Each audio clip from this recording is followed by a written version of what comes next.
ಶ್ರೀ ಪರಮಾತ್ಮನೇ ನಮಃ. ಶ್ರೀಮದ್ಭಗವದ್ಗೀತಾ ಅಥ ಏಕಾದಶೋऽಧ್ಯಾಯಃ. ವಿಶ್ವರೂಪದರ್ಶನಯೋಗಃ.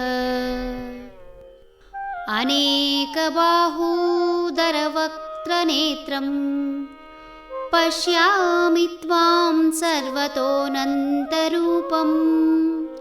ನಾಂತಂ ನ ಮಧ್ಯಂ ನ ಪುನಸ್ತವಾದಿಂ. ಪಶ್ಯಾಮಿ ವಿಶ್ವೇಶ್ವರ ವಿಶ್ವರೂಪ. ಹೇ ವಿಶ್ವರೂಪ, ಹೇ ವಿಶ್ವೇಶ್ವರ, ಅನೇಕ ಬಾಹುಗಳು, ಉದರಗಳು, ಮುಖಗಳು, ನೇತ್ರಗಳು ನನಗೆ ಕಾಣುತ್ತಿವೆ. ಸರ್ವತೋಮುಖನಾಗಿ ನೀನು ಕಾಣುತ್ತಿದ್ದೀಯೆ. ಈ ನಿನ್ನ ರೂಪಕ್ಕೆ ಆದಿಯೂ ಮಧ್ಯವೂ ಅಂತ್ಯವೂ ನನಗೆ ಕಾಣುತ್ತಿಲ್ಲ. ವಿಶ್ವದ ಆಧಾರ ರೂಪನಾದ ಭಗವಂತ ಜಗದೊಡೆಯನೂ ಹೌದು. ಈ ಕಾರಣದಿಂದಲೇ ಅರ್ಜುನ ವಿಶ್ವರೂಪ, ವಿಶ್ವೇಶ್ವರ ಎಂಬೆಲ್ಲ ಶಬ್ದಗಳಿಂದ ಸ್ತುತಿಸುತ್ತಿದ್ದಾನೆ. ಈತನಲ್ಲಿ ಜಗತ್ತಿನ ಎಲ್ಲವೂ ವಿವಿಧ ರೂಪಗಳಿಂದ ಅನೇಕ ಕೈ, ಹೊಟ್ಟೆ, ಕಣ್ಣು ಕಾಣುತ್ತಿದ್ದರೂ ಈತ ಸರ್ವತೋಮುಖ.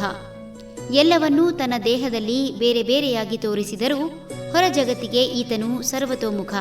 ಅಂದರೆ ಇವೆಲ್ಲವೂ ಏಕವಾಗಿ ಕೇವಲ ವಾಸುದೇವನಾಗಿ ಕಾಣುವವ. ಮನುಷ್ಯ ಒಂದೊಂದು ಸಮಯದಲ್ಲಿ ಒಂದೊಂದು ಭಾವಾಭಿವ್ಯಕ್ತಿಯಾಗಿ ತೋರುವುದು ಸಹಜ.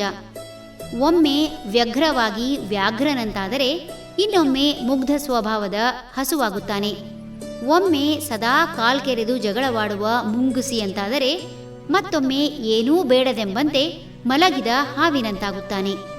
ಒಮ್ಮೆ ವಿನಮ್ರ ಸೇವಕನಾದ ಕುದುರೆಯಂತಾದರೆ ಇನ್ನೊಮ್ಮೆ ವಿನಾಕಾರಣ ಬೊಗಳುವ ನಾಯಿಯಾಗುತ್ತಾನೆ. ಮಗದೊಮ್ಮೆ ನಿಂತಲ್ಲೇ ನಿಂತು ಮರದಂತೆ ಮೈ ಮರೆತರೆ ಮತ್ತೊಮ್ಮೆ ಸದಾ ಹರಿಯುವ ನೀರಿನಂತೆ ಚಟುವಟಿಕೆಯಿಂದಿರುತ್ತಾನೆ.